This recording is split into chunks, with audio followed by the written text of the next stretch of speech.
जय जोहार, नमस्कार संगवारी हो। स्वागत है आप सभी का छत्तीसगढ़िया न्यूज चैनल में। आइए जानते हैं छत्तीसगढ़ की 10 महत्वपूर्ण काम की खबर जो आपके लिए जान लेना जरूरी होता है, जिसमें आज की पहली बड़ी खबर है। राज्यपाल हरिचंदन विश्वभूषण ने न्यायाधिपति रमेश सिन्हा को राजभवन में छत्तीसगढ़ के मुख्य न्यायाधीश के रूप में शपथ दिलाई। शपथ ग्रहण समारोह राजभवन के दरबार हाल में आयोजित किया गया। इसी के साथ मुख्य न्यायाधीश रमेश सिन्हा छत्तीसगढ़ के 15वें मुख्य न्यायाधीश बन गए हैं। छत्तीसगढ़ आने से पहले justice Ramesh Sinha Allahabad high court के जस्टिस थे। शपथ ग्रहण से पहले अमिताभ जैन ने राष्ट्रपति की ओर से जारी की गई नियुक्ति वारंट को पढ़ा। इस अवसर पर मुख्यमंत्री भूपेश बघेल, मंत्रिमंडल के सदस्य एवं गणमान्य नागरिक शामिल हुए। छत्तीसगढ़ के श्रमिकों के लिए अच्छी खबर है। अब 255 से 260 रुपए अधिक मिलेगी मजदूरी। 1 अप्रैल से लागू होगी नई दरें। प्रदेश सरकार ने कुशल व अकुशल श्रमिकों के लिए न्यूनतम मजदूरी दर की घोषणा कर दी है। पहले जो मजदूरी मिलती थी उसमें 8 से 9 रुपए प्रतिदिन के हिसाब से बढ़ोतरी किया गया है। अखिल भारतीय मुद्रा व सूचकांक के द्वारा मजदूरी दरों में संशोधन हुआ है। यह दरें आने वाले इस साल में 30 सितम्बर 2023 तक लागू होंगी। इसके बाद नई दरों के लिए फिर से निर्णय लिया जाएगा। कृषि यानी खेती बाड़ी में काम करने वाले अकुशल श्रमिकों को 8,400 रुपए प्रति माह दिया जाएगा। 280 रुपए प्रतिदिन के हिसाब से भुगतान खेत में काम करने वाले मजदूरों को मिलेगा।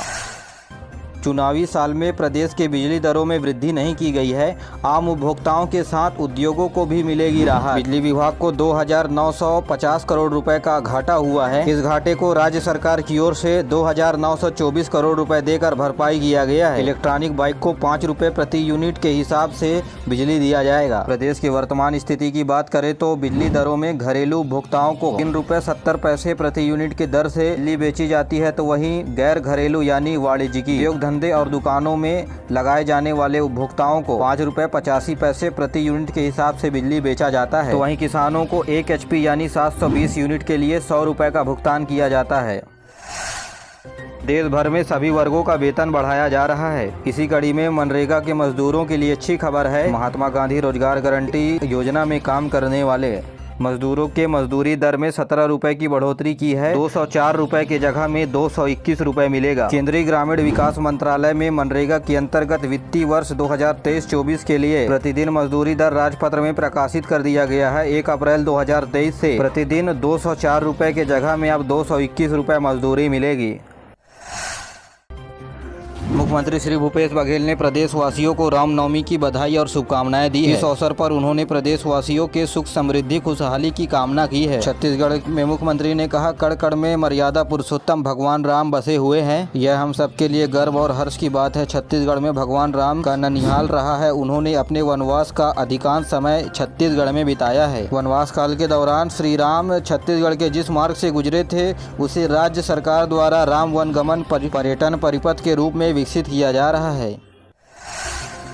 ओवरटेक कर बच्चों को बैठाने वाली खड़ी स्कूल बस को ट्रक ने मारी टक्कर। बस पलटी, 20 से 25 बच्चे हुए घायल। अंबिकापुर रामानुगंज राष्ट्रीय राजमार्ग पर क्षमता से अधिक बच्चे वाली स्कूल बस ट्रक ने मारी पीछे से टक्कर। बस अनियंत्रित होकर सड़क किनारे पलट गई। 20 से 25 बच्चे हो गए घायल। 2 बच्चे को गंभीर चोटें आई हैं, जिनका इलाज अंबिकापुर के मेडिकल कॉलेज में चल रहा है। आपको बता दें कि 32 सीटर क्षमता वाली बस में 45 बच्चों को बैठाया गया था।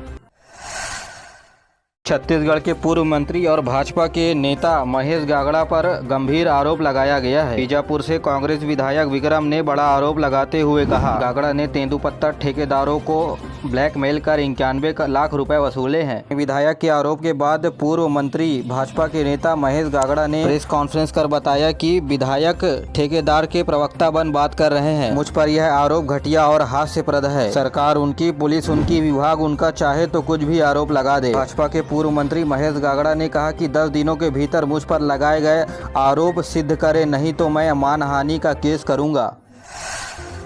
छत्तीसगढ़ में दूसरे दिन भी ईडी कार्रवाई कर रही है। ईडी ने महापौर एजाज डेवर के भाई अनवर डेवर के घर में दबिश दी और ईडी के खिलाफ एजाज डेवर के समर्थकों ने प्रदर्शन किया। 2 होटल संचालक, अधिकारी और नेताओं के घर में अभी कार्रवाई चल रही है। दुर्ग और भिलाई में भी ईडी की टीमें कार्रवाई कर रही है। ईडी ने 9 से अधिक लोगों के घर में दबिश दी। इन जगहों पर ईडी पहुंची है, उन जगहों पर कोयला, शराब जुड़े हुए अधिकारी और नेता भी शामिल है।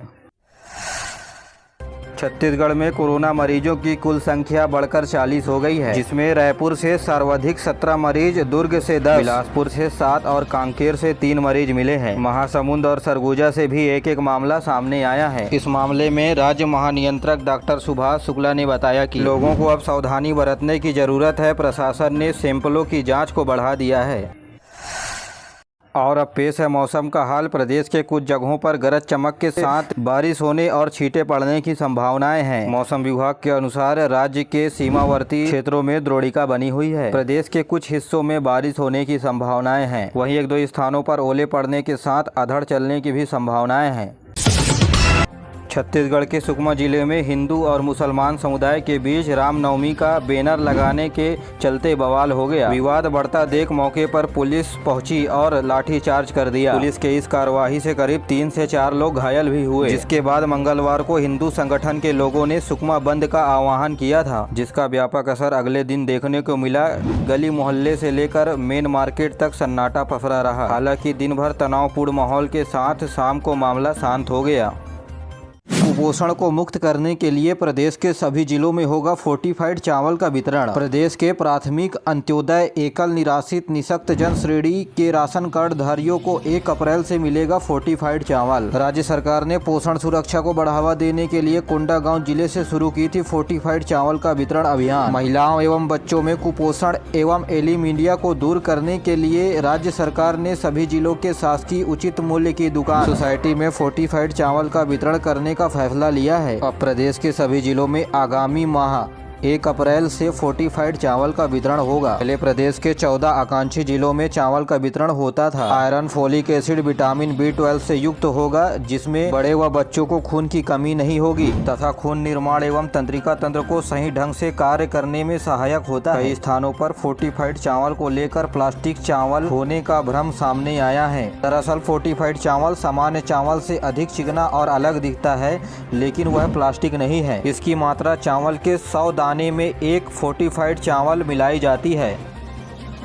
छत्तीसगढ़ को तंबाकू मुक्त बनाने के लिए राज्य सरकार कदम उठाने जा रही है। अमिताभ जैन की अध्यक्षता में 29 मार्च यानी आज राज्य स्तरीय समन्वयक बैठक आयोजन किया जा रहा है। तंबाकू नियंत्रण की दिशा में महत्वपूर्ण निर्णय लिए जाएंगे। गौरतलब है कि राज्य के तंबाकू उपयोग करने वालों की संख्या 40% है। साथ ही 13 से 14 वर्ष के 8% शाला प्रवेशी बच्चे भी तंबाकू की चपेट में आ चुके हैं। आम लोगों को तंबाकू व तंबाकू से बने उत्पाद को कम करने के लिए राज्य शासन द्वारा विशेष प्रयास किए जा रहे हैं।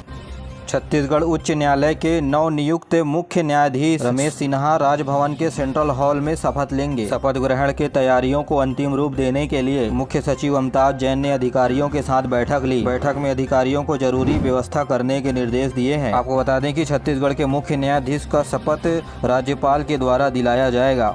मुख्यमंत्री कन्या विवाह योजना के अंतर्गत प्रदेश भर में सामूहिक विवाह कराया जा रहा है। इसी कड़ी में जांजगीर चांपा में आज 11 बजे हाई स्कूल मैदान में सामूहिक कन्या विवाह का आयोजन कराया जा रहा है। इस कार्यक्रम में 75 जोड़े शादी के बंधन में बंधेंगे। मुख्य अतिथि के रूप में विधानसभा अध्यक्ष चरणदास महंत शामिल होंगे।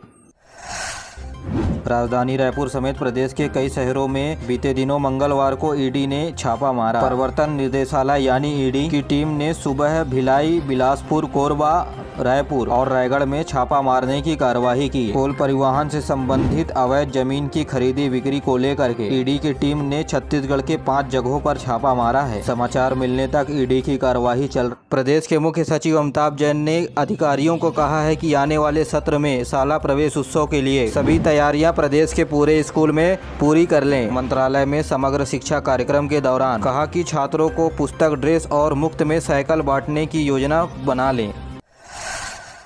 छत्तीसगढ़ राज्य ओपन स्कूल की परीक्षा शुरू हो गई है। ओपन स्कूल की परीक्षाओं के लिए माध्यमिक शिक्षा मंडल के द्वारा 273 केंद्र प्रदेश भर में बनाए गए हैं। 12वीं की परीक्षा 28 मार्च से शुरू होकर 2 मई तक और 10वीं की परीक्षा 1 अप्रैल से शुरू होकर के 2 मई तक चलेगी। इस परीक्षा में करीब 1,03,000 छात्र शामिल हो रहे हैं। वहीं छत्तीसगढ़ विद्या मंडलम की ओर से चल रही परीक्षा समाप्त हो गई। केंद्रीय मूल्यांकन 30 अप्रैल से शुरू होगा।